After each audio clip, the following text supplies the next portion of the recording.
आज की इस वीडियो में हम बात करेंगे ईश्वर चंद्र विद्यासागर के परिचय के बारे में। ईश्वर चंद्र विद्यासागर का जन्म 26 सितंबर 1820 को पश्चिमी मेदिनीपुर जिला पश्चिम बंगाल में एक गरीब परिवार में हुआ था। ईश्वर चंद्र विद्यासागर के बचपन का नाम ईश्वर चंद्र बंदोपाध्याय था। वे बंगाल के पुनर्जागरण के स्तंभों में से एक थे। वे एक महान दार्शनिक, समाज सुधारक और लेखक भी थे। ईश्वर चंद्र विद्यासागर का बचपन बेहद गरीबी में बीता था। अपनी शुरुआती पढ़ाई उन्होंने गांव में रहकर ही की थी। जब वह 6 वर्ष के थे, पिता के साथ कलकत्ता, यानी कि जो वर्तमान में कोलकाता है, आ गए थे। उत्कृष्ट शैक्षिक प्रदर्शन के कारण उन्हें विभिन्न संस्थानों के द्वारा कई छात्रवृत्तियां प्रदान की गई थीं। वे उच्च कोटि के विद्वान थे। उनकी विद्वता के कारण ही उन्हें विद्यासागर की उपाधि दी गई थी। 1839 में कानून की पढ़ाई पूरी करने के पश्चात 1841 में 21 वर्ष की अल्पायु में आपने फोर्ट विलियम कॉलेज में संस्कृत विभाग प्रमुख के रूप में पदभार संभाला।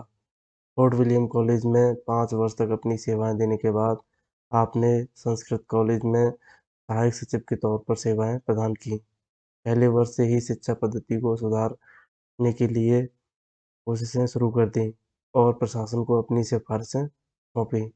इस वजह से तत्कालीन कॉलेज सचिव रसोमय दत्ता और उनके बीच तकरार भी पैदा हो गई थी, जिसके कारण उन्हें कॉलेज छोड़ना पड़ा।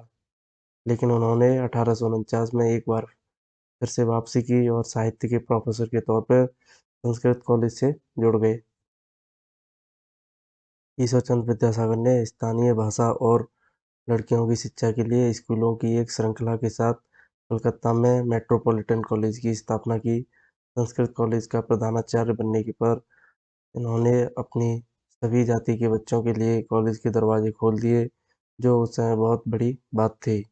1848 में वेताल पंचविंशति नामक बांग्ला भाषा की एक प्रथम गद्य रचना का भी इन्होंने प्रकाशन किया था। वर्ष 1855 ईस्वी में जब उन्हें स्कूल निरीक्षक या इंस्पेक्टर बनाया गया, तो उन्होंने अपने अधिकार क्षेत्र में आने वाले जिले में बालिकाओं के लिए स्कूल सहित अनेक नए स्कूलों की स्थापना की। उच्च अधिकारियों को उनका ये कार्य पसंद नहीं आया और अंततः उन्होंने अपने पद से इस्तीफा दे दिया। वे बैथुन के साथ भी जुड़े हुए थे, जिन्होंने 1849 ईस्वी में कलकत्ता में स्त्रियों की शिक्षा के लिए पहले की स्कूल की स्थापना की थी। इनके प्रयासों से ही विधवा पुनर्विवाह कानून 1856 पारित हुआ। इन्होंने अपने बेटे की शादी एक विधवा से की थी।